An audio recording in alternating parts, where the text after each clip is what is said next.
జై భారత మాత. అమ్మమ్మ కబుర్లకి ఆహ్వానం. ఈ రోజున నేను మీకు ఒక కథ చెప్దామని అనుకుంటున్నాను. చాలా కాలం క్రితం చదివాను ఈ కథ. అమరావతి కేంద్రంగా జరిగిన కథ. బహుశా సత్యశంకరమంచి గారి అమరావతి కథల్లో ఒక కథ అయి ఉండొచ్చు. ఈ కథలో కేంద్ర స్థానం అమరావతి.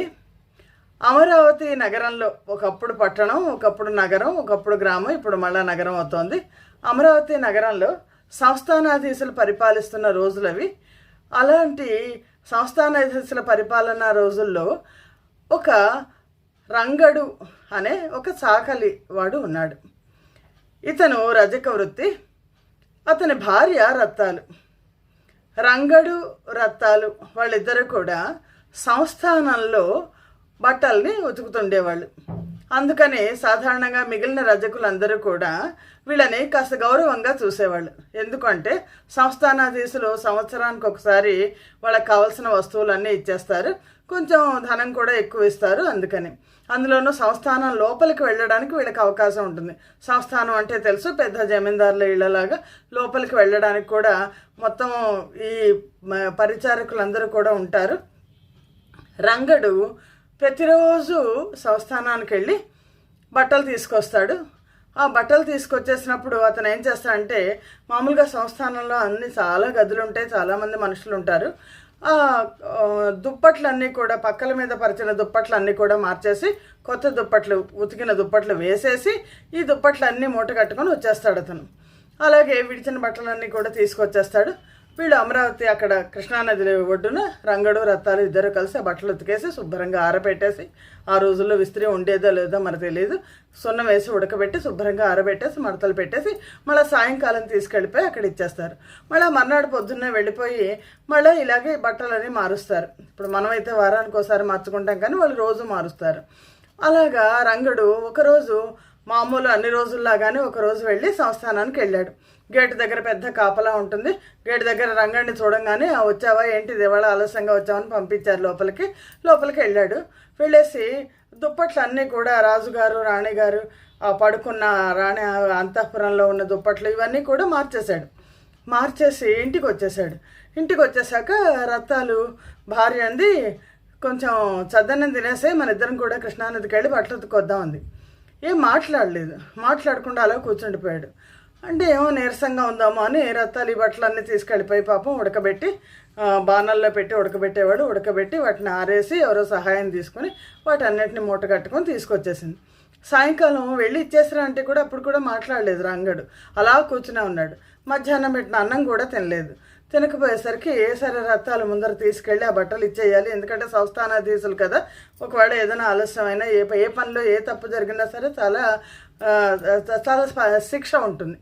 అందుకని రత్తాలు ఏం చేసిందంటే వెళ్ళి ఇచ్చేసి సాయంత్రం చూస్తే అన్నం పెడితే అన్నం తినట్లేదు. అలా దిగాలుగా కూర్చుంటే ఇంకా రత్తాలు అడిగింది, మామ ఏమైంది నీకు, ఎందుకు పొద్దున్న నుంచి అలా ఉన్నావు, నేను సంస్థానం లోపలికి వెళ్ళావు కదా, దివాణం లోపలికి, ఏమన్నా అన్నారా, లేదా ఏదైనా చిన్న పొరపాటు ఏదైనా జరిగిందా అని అంటే రంగడు ఏం చేశాడంటే ఇలా చెయ్యి విప్పి చూపించాడు. ఆ చేతిలో ఒక బంగారు మువ్వ ఉంది. ఈ బంగారు మువ్వ చూడంగానే కొంచెం రత్తాలకు కంగారు వచ్చింది. మావ ఏంటిది అని అంటే, రాజుగారి పక్క బట్టలు మారుస్తున్నప్పుడు నాకు ఆ దుప్పటి మీద ఈ మువ్వ కనిపించింది, ఆ దుప్పటి మార్చేసి తీసుకొచ్చేసాను నేను అంటే, అయితే ఏంటి ఎందుకు తీసుకొచ్చావు ఏంటి అంటే, కాదు నాకు ఈ మువ్వని చూస్తే ఇంత అందంగా ఉంది, చిన్న మువ్వ, ఈ మువ్వ ఉన్న కాలి గజ్జలు ఇంకెంత అందంగా ఉంటాయి అంటే, పొరపాటున ఏదో ఒక మువ్వ దారి పడిపోయింది రాణిగారిది, ఇది తెలుస్తోంది రాణిగారి మువ్వని పడిపోయింది, వాడు పెద్దవాళ్ళు కదా పట్టించుకోరు, ఇంకా నువ్వు దాని గురించి నువ్వలా కూర్చుంటున్నావంటే, నాకు ఒక కోరిక పుట్టింది రత్తాలు. ఏంటో కోరిక అంటే, ఈ మువ్వే ఇంత అందంగా ఉంటే ఈ మువ్వ ఉన్న కాలి గజ్జలు ఇంకెంత అందంగా ఉంటాయి, అవే అంత అందంగా ఉంటాయి, ఎంత అందంగా ఉంటాయో ఊహించుకుంటే ఆ గజ్జలు పెట్టుకున్న రాణిగారి కాలు ఇంకెంత అందంగా ఉంటుంది, ఒక్కసారి ఆ గజ్జల కాళ్ళని చూద్దామని ఉంది నాకు. ఒక్కసారిగా రత్తాలు కంగుతుంది. ఏం మాట్లాడుతున్నావు నువ్వు, వాళ్ళందరూ గోట్రాలో ఉండేవాళ్ళు, వాళ్ళు ఆడవాళ్ళు అసలు బయటికి వాళ్ళకి కనిపించరు, అందులో పని వాళ్ళకి అసలు కనిపించరు. అలాంటిది ఏదో మువ్వని పట్టుకొని మువ్వని చూడాలి, తర్వాత గజ్జలు చూడాలి, తర్వాత గజ్జల కాళ్ళు చూడాలంటావా? బుద్ధి జ్ఞానం ఉందా? నోరు మూసుకో, చంపేస్తారు నిన్ను, ఇలాంటి కోరికలు కనుక నువ్వు చెప్పావంటే అని కాసిరింది. పడుకుంది, కానీ రథాలకు భయం వేస్తుంది. రేపు పొద్దున దివాణానికి వెళ్ళి ఇదిగో నాకు ఇది దొరికింది, గజ్జలు చూస్తానంటాడేమో అని. మర్నాడు పొద్దున రంగడు ఆ చేత్తో అది పట్టుకొని అలాగే కూర్చుని ఉన్నాడు. భయం వేసి నువ్వు వెళ్ళకు, నేను వెళ్తాను అని చెప్పేసి రత్తాలు వెళ్ళింది. రత్తాలు వెళ్తే గేటు వాళ్ళు అడుగుతారు కదా, ఏంటి నువ్వు వచ్చావు అని అంటే మా మామకు ఒంట్లో బాగుండలేదు అని చెప్పింది. సరే లోపలికి వెళ్ళమన్నారు. వెళ్ళింది, మామూలుగా చేయాల్సిన పనులన్నీ చేసేసింది, వచ్చేసింది, బట్టలు తీసుకొచ్చేసింది. ఈ రంగడి చేత్తో మూగ పట్టుకుని అలాగే కూర్చున్నాడు. తిండి పెడితే తిన్నాడు, మళ్ళీ మూగ పట్టుకుని అలాగే కూర్చున్నాడు. సరే వెళ్ళిపోయింది, కృష్ణానదికి వెళ్ళింది, బట్టలు ఉతికేసింది, తీసుకొచ్చేసింది, సాయంత్రం ఇచ్చేసింది. కానీ రథాల మనసులో భయంగా ఉంది. ఏంటంటే ఈ పిచ్చిమాలోకం, ఈ రంగడి మామ ఎవరితో ఉన్నా గబుక్కుని అంటాడేమో, పక్క వాళ్ళతో అంటాడేమో, వీళ్ళు వెళ్ళి అక్కడ చేరేస్తే రాణిగారు కాళ్ళు చూస్తానని అంటున్నాడంటే రాజుగారు సైన్యాన్ని పంపించేసి వీడిని తీసుకెళ్ళిపోయి జైల్లో ఉన్న పడేస్తారు, లేదా తల నరికేస్తారు. రథాలు ఉంది, వీడి పిచ్చి వదిలేదాకా మనం వాడిని ఏమి కదపద్దు అని వాడు మొవ్వ పట్టుకుని అలాగే కూర్చున్నాడు. రథాలు ఏంటంటే పాపం రోజు అలాగే తనే వెళ్తోంది, దివాణానికి వెళ్తోంది, బట్టలు తీసుకొస్తోంది, ఉతుకుతోంది. అందరూ ఎవరు అడిగినా మా మామకు ఒంట్లో బాగుండలేదని చెప్తోంది. అందరూ ఏంటి ఒంట్లో బాగుండకపోతే వైద్యుడి దగ్గరికి తీసుకెళ్ళు అంటే వైద్యుడు అక్కర్లేదు, తగ్గుతుందని అనుకుంటున్నాడు, వైద్యుడు వచ్చాడు అని అబద్ధం చెప్పింది. ఈ రంగడు ఇలాగే ఈ మువ్వ పట్టుకుని ఇలాగే ఉన్నాడు. రోజు అన్నం పెడితే తింటున్నాడు, మాట లేదు, మంతి లేదు. ఆ మువ్వని ఇలా చూసుకుంటూ కూర్చున్నాడు. ఈ రత్తాలేమో నెమ్మదిగా అలవాటైంది, దివాణానికి అలవాటైంది. ఆడది వస్తోంది కదా, అందుకని రాణిగారు కూడా మాట్లాడుతోంది, అంతా అయింది. ఈ రంగడికి వాడు అసలు ఇంకా మామూలు పనులు చేయటం లేదు కదా, గడ్డాలు పెరిగిపోయినాయి, జుట్టు పెరిగిపోయింది. వాడు ఎప్పుడు ఏదో లోకంలో ఆలోచిస్తూ ఉండేవాడు. ఉంటే రత్తాలమ్మ అయ్యో శుభ్రంగా ఉన్నవాడు కాస్త పిచ్చోడైపోయాడు, ఏం చెయ్యాలో తెలియదు అని వాడిని ఫోన్లో వీడు ఉంటే చాలు, వీడు బయటికి అనవసరంగా వాగకుండా ఉంటే చాలు అని ఆ ఇంట్లో వాడిని కూర్చోబెట్టి బయట కూర్చుంటున్నాడు, బయట వరండాలో కూర్చుంటున్నాడు. రత్తాలు దివాణం పనులన్నీ చేస్తోంది. నెమ్మదిగా ఇంకా మిగిలిన పనులన్నీ వదిలేసి దివాణం పనులు మాత్రమే చేస్తోంది. రథాలని ఆ రాణిగారు కూడా అడిగింది, ఏమీ నీకు మీ ఆయనకి ఏదో ఒంట్లో బాగుండలేదు ఏంటి, రాజవైద్యుడు ఉన్నాడు కదా, ఆయన చేస్తారు ఏదన్నా అంటే మాలాంటి వాళ్ళకి అవి ఎందుకమ్మా, వాడికే తగ్గుతుంది, అదే తగ్గుతుంది, వాడు ఎక్కడికి రాడు, మూర్ఖుడు కదా, మొండివాడు కదా, ఇలా చెప్పేసింది. అంటే చుట్టుపక్కల వాళ్ళందరూ అనుకున్నారు ఏంటి రంగడికి ఏమైంది అంటే, ఏమో తెలీదు, ఏదో గాలి సోకిందో ధూళి సోకిందో వాడు అలా కూర్చుంటున్నాడు, బయటకు తీసుకొచ్చి కూర్చోబెడితే కూర్చుంటున్నాడు, ఇంట్లోకి తీసుకెళ్ళిపోయి తిండి పెడితే తింటున్నాడు, మళ్ళీ బయటకు వచ్చి కూర్చుంటున్నాడు అని. ఇలాగా కొన్నేళ్ళు గడిచిపోయినాయి. కొన్నేళ్ళు అంటే సుమారుగా 4-5 ఏళ్ళు గడిచిపోయినాయి. ఒకరోజు ఈ రంగాన్ని బయట కూర్చోబెట్టేసి ఈ రథాలేమో వెళ్ళిపోయి బట్టలు ఉతుక్కోవడానికి వెళ్ళిపోయింది.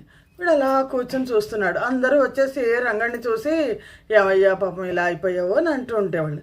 అంటే ఒక దారిలో కొంతమంది ఏడుస్తూ వెళ్తుంటే రంగడు కళ్ళు తెరిచి వాళ్ళని చూసి ఇలా రండి అన్నాడు. అప్పటిదాకా రంగడు నోట మాట లేదు.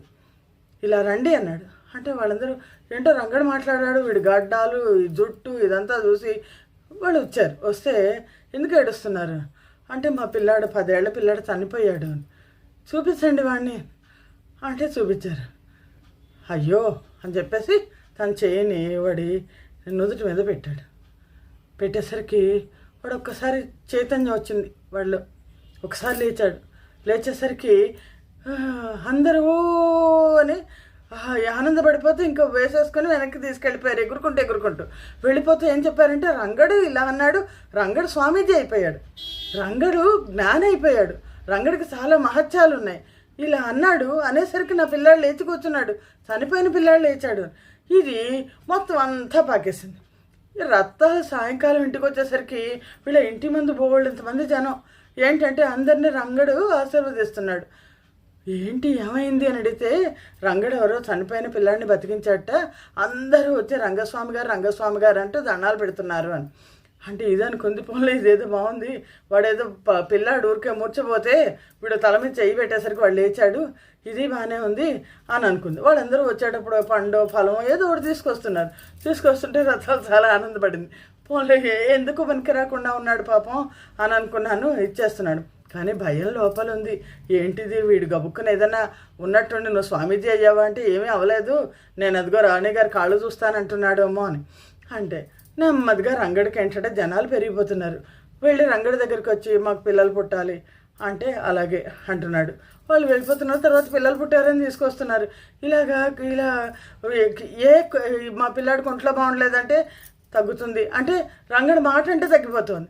ఇది నెమ్మదిగా ఇది పాకిపోయి అమరావతి సంస్థానం అంతా పాకిపోతే అమరావతి సంస్థానాధీశులు రాజుగారికి పిల్లలు లేరు.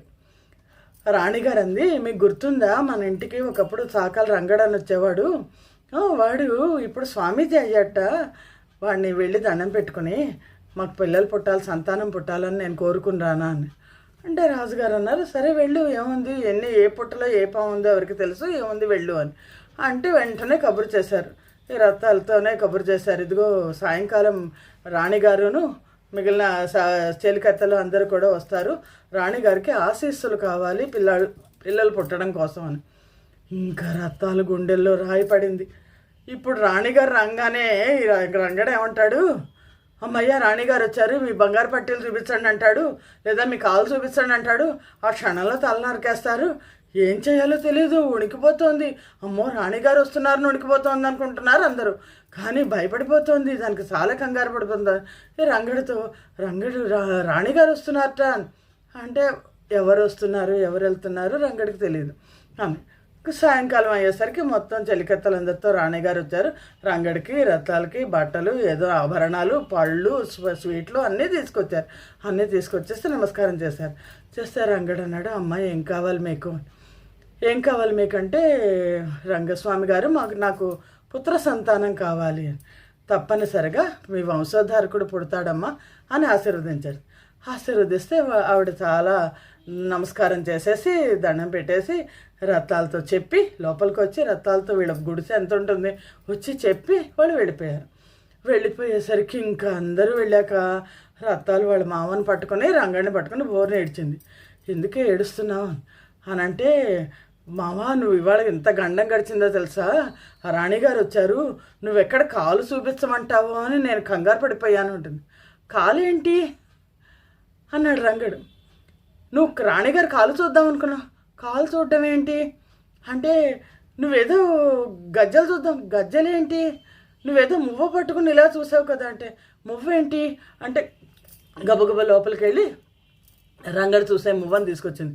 ఇదేంటి అని అది చూసినవి, ఇదే శివత్వం, ఇది శివుడు.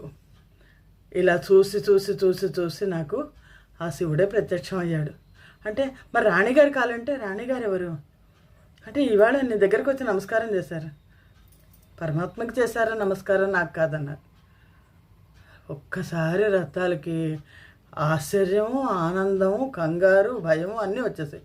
ఎందుకంటే తాను అనుకున్నట్టుగా రంగడుగా లేడు, అది పిచ్చి కాదు, పిచ్చి కాస్త జ్ఞాన మార్గంలోకి వెళ్ళిపోయింది. ఒక అంశం మీద కేంద్రీకరించేసరికి దృష్టి అది ఎక్కడి దాకా వెళ్ళిపోయిందంటే, దైవత్వం అంటే ఏంటో తెలిసి ఆ దైవత్వంలో లయమైపోయే పరిస్థితి రంగడికి వచ్చింది. రథాలు ఏడ్చేసి దండం పెట్టింది. నువ్వు ఇంట్లో ఉన్నా నేను అర్థం చేసుకోలేకపోయాను అని. ఆ తర్వాత రంగస్వామి దయ వల్ల అమరావతి సంస్థానానికి ఆ రాణిగారి గర్భవతి అయింది, పిల్లాడు పుట్టాడు. ఆ తర్వాత అతనే వారసుడయ్యాడు. రంగస్వామి ఉన్నట్టుండి ఒకరోజు ఇల్లు వదిలిపెట్టి వెళ్ళిపోయాడు. బహుశా హిమాలయాలకో వెళ్ళిపోయి ఉండొచ్చు. కానీ అతను సామాన్య మానవులు తను ఉన్న చోటికి అందరూ రావడానికి ఇష్టం లేకుండా, భగవద్గీతలో పరమాత్మ చెప్తారు, జ్ఞానులు ఎప్పుడు కూడా సమృద్ధి ఉన్న చోట ఉండడానికి ఇష్టపడరు. అలాగా ఇష్టం లేకుండా అతను నడుచుకుంటూ వెళ్ళిపోయాడు. బహుశా హిమాలయాలకు వెళ్ళి తపస్సు చేసుకుని ఉండొచ్చు. ఈ కథ నన్ను చాలా ప్రభావితం చేసింది. ఎందుకంటే ఏదన్నా ఒక అంశం మీద మనం కనుక దృష్టి కేంద్రీకరిస్తే అదే దైవత్వం. దైవత్వం అంటే ఎక్కడో లేదు, పరమాత్మ ఎక్కడో లేడు, మన మనస్సులోనే ఉన్నాడు. మనం మన సాధనతో పరమాత్మని చూడొచ్చు, పరమాత్మని చేరచ్చు, పరమాత్మ తత్వాన్ని పొందొచ్చు అన్నది ఈ కథ. నాకు నా జీవితంలో నేను చాలా ఇష్టపడిన కథ ఇది. మీకందరికీ కూడా నచ్చింది అనుకుంటాను. జై భారత్, జై హింద్.